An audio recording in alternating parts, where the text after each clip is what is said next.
The programme you have presented, President in Office, combines clear goals with ample ambition. Success is not imminent, but Liberals and Democrats have high hopes of a European Union double act under the two Josés. Indeed, you appear to compete for the laurels of economic liberalism. As Britain's newspaper, the Daily Mirror, might say, it's the only way, José. Who, if not you two, could convince Europe's governments of the beauty of Lisbon and the importance of its agenda? Put the is on back into Lisbon. The need to consolidate public finances, the commitment to financial discipline and debt management, the drive to complete and strengthen the single market. Yes, even in the face of populist opposition in your own parties. It is not just in Asia that the free market has lifted millions out of poverty. 50 million people in the EU in the last 10 years alone.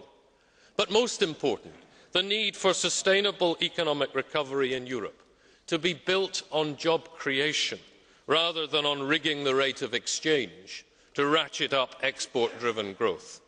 And therefore, my group particularly welcomes your initiative to open the discussion on flexicurity. We have to modernise social protection and benefit systems to face the challenges of a global market. Let us protect workers, not uncompetitive jobs. Our social safety net should protect not failing businesses, but rather those in them, helping them to find new employment opportunities.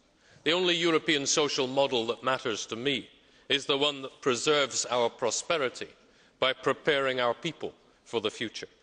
And yes, if we talk about the future, let's not forget the fight against climate change.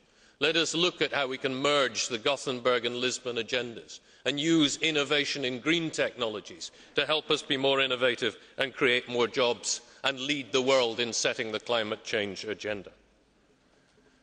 President in Office, you are right to place an emphasis on Africa. Discovered, exploited and then abandoned by Europeans. The fact that you have called the first EU-Africa summit in 7 years says it all. It has been far too long the forgotten continent. Africa needs Europe, and Europe needs Africa if we are to deal successfully with migration, disease and climate change. China offers money for natural resources and weapons for money.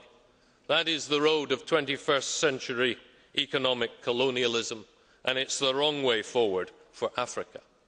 But Europe must avoid talk of the dimensions of empire. Let us learn from the past and forge a new and generous partnership.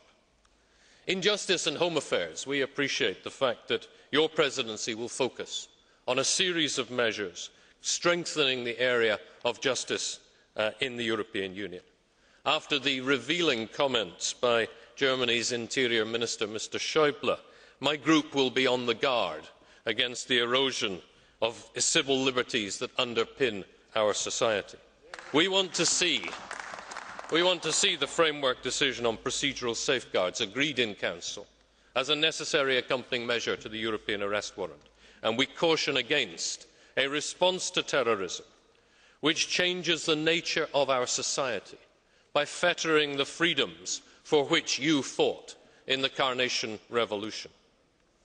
2 weeks ago, this House applauded Council for agreement on a mandate for the IGC. But last week, we learned from some of your colleagues in Council that they were hollow words. Well, that was rather an ephemeral victory. I believe I speak, President in Office, not only for my group, but for many colleagues in this House, when I urge that the package agreed at the June summit be not unravelled. From a school on the Sagres Peninsula, your country gained world repute as a nation of navigators.